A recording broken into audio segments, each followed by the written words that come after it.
Well, we're going on another action-packed adventure with Lemire Legends, home of 10,000 Lakes Taxidermy. We're going to finish showing you how to pin out this S-curve bluegill. If you haven't seen part one of us posing this bluegill up and forming it, that's great. But hang with us. This one's going to be, again, not just, okay, we're going to run some pins in this fish and da-da-da and on and on. We always have tips and tricks all the way through this that's going to help you on your journey if you want to be a efficient, prosperous taxidermist in the fish trade. So we elected to take this one, Joe and I, when I did this fish, for a couple of reasons. First of all, when I skinned it out, I knew I had clipped right here. So even doing thousands of fish, I mean, stuff happens, I made a nick there, and I ran the shears right down through here. So, and I thought, well, this is a good learning fish. People can join us in our adventure, showing you how to patch that when this fish dries. But for now, like I said, thanks for hanging in there with us, and let's get started on this. What I did, if you haven't seen the rock bass video, basically what we did on that one just was a day or so ago that we did the rock bass video, is I just filled basically the cheeks in with clay. Okay, and I put a little chunk of clay. I cut this open. I put a little bit of clay back in behind here just to give that some puffiness. And then what I do is I open up my gill cover with some dresser pins.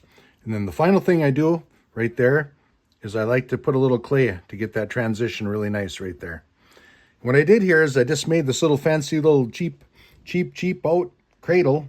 I mean, cost effective, but very effective. And what I got here is just some 3/4 inch, basically siding foam. Comes in 4x8 sheets, and you can see this used to have a foil on it, and we use it so many times. Basically, the aluminum foil is just about gone. And it's got a couple little pins in here to hold these pieces in place, and the purpose for that is to keep the shape of my S-curve right back here. You can see where my little dimple is there. I'm going to put that one right in there. Drop it right on there. And then I've got this positioned right here where I can open up my tail just like that. Now, the importance of doing your the clay in your tail junction, the clay in your cheeks, putting your pins in here and doing that first. I mean, do all that first. I mean, I can't stress that enough. Just do all those 4 things. Boom, boom, boom, and boom. Okay, got those 4 things. Then put your fish down and then start working on your fins. Otherwise, if you start pinning your fins out, it's going to jump around on here, and you're trying to pack clay in the cheeks here, and it's just not going to work out for you. So what we're going to do is we're going to put these little pins in here right now. Now, we're not going to overextend this tail. We're not going to flare it huge, but just a little bit. And you're going to learn a lot just from watching me set this up instead of me talking a mile a minute. We want to make this entertaining, but also we want you to get some valuable information and content out of this. So please like, share, subscribe. A lot of these type of videos coming down the road. And as well as doing the, just a taxidermist, I'm an artisan. So it's going to be more of this channel's going to be more than just taxidermy. There's going to be a lot of other stuff. Like I always said, business end of things, and efficiency, all that stuff. It's going to be there. So marketing your art. I'm a wily old veteran at this. I've been at this a long time, and I don't know if I'm wily, but I'm plugging away and never quit. As an artist, you never quit. And I'm going to share my journey with you. So stick around in future episodes. So basically, I just had a waxy piece of cardboard that I've reused a time or two. And what I did here is I just pinned this fin open. I put a couple of pins right up here. Again, small pins. I don't like to use T-pins for this kind of stuff. What I use my T-pins for is holding open my spiny dorsals. Not jabbing in the webbing. You just go right like that to hold open your spiny dorsals, okay? That's what I use my T-pins for on this. And this foam board works really nice for this.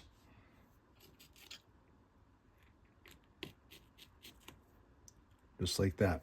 But anything where I don't want a real big hole, I'll use these little dresser pins. They seem to work out really good for this. So basically you can see what we're doing here. We do the same thing right down here. We're going to open this up. Now you can see when we pin this fish, I mean, we're stable. So now is not the time to start jamming clay around. Make sure you're happy with your pose. Make sure you got good symmetry to your fish. Now this fish has been, it was, let's see, thinking about this, no more than 24 or 30 hours at the most. My special fish fill method was put into this mold, into the fish, and then it was wrapped up in a towel and put in a cold climate for a day or two. And that sets up your fish fill pretty good. When you take it out, you still have a little time, and you can see right now. See, there's still a little bit of time. You can push things around. It's not going to cure out for you completely until this is in a drier climate. If you want to put a fan on it, you want to put some heat on it, it's going to kick on you. So you got a little bit of time. But again, just make sure you have your clay in, your pose in, everything you want before you start monkeying with your fins. The fins is the last thing you want to do. What I'm going to do now, again, small hole, small pin. Right here, I'm going to hold this open. Now, people are going to say, there's no way that that's going to dry like that. I mean, yeah, we're going to get a little bit of a wave to it, but if you want to refer back to our rock bass video, we pinned our last rock bass out. Part 3, I believe it was, of mounting a rock bass. I show you how to take those waves out of your fins if you don't like that. When you put your fin backing on there and you want to fix your fins, I show you how to do that. And that's all there is to it. You don't have to put this on a mounting stand and put your plastic and your screen, all of that. I do it just like this, and it's going to dry like this. Now this is going to curl a little bit. This might wave a little bit, but you're going to be in good shape if you go back and you watch my other method of how I did this. So now what we're going to do here is what we're doing. We're just going to keep opening these up just until we can find the sharp one right here. Okay, there's a little pointy little tip right there, and that's where you want to be, right into our foam, just like that, and that'll hold your fin open. And you can see the damage that was done right there. And again, don't panic. This fish fill method that I have that took me a long time to perfect my little method of doing this, but this is going to be a glue. It's going to actually, you can see that right there.